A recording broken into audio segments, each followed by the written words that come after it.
کہا جائے نماز پڑھنے آؤ تو کہتے ہیں کپڑے ٹھیک نہیں، اور کہا جائے کہ آؤ ذرا دعوت پہ چلیں تو کہتے ہیں 1 منٹ ٹھہر میں کپڑے بدل کے آیا۔ نماز کے لیے کہا تو کہتا ٹھیک نہیں، دعوت کے لیے کہا تو کہتا میں ذرا تیاری کر لوں، یوں جانا مناسب نہیں۔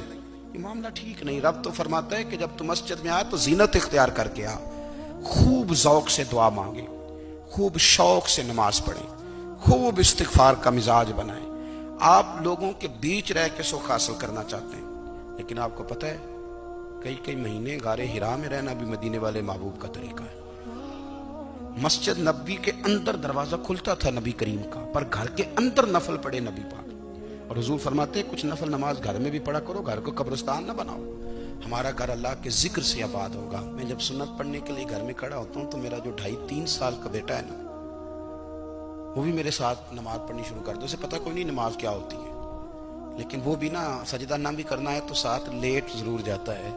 پتہ چلا بچے لیکچر دینے سے نماز نہیں پڑھتے، نماز شروع کر دیں تو بچے بھی شروع کر دیتے ہیں۔ ہم جب پریشان ہوتے ہیں تو لیکچر دیتے ہیں، تو لیکچر تو باہر شاید چل جائے، گھر میں کیسے چلے گا؟ گھر میں تو عمل چلے گا۔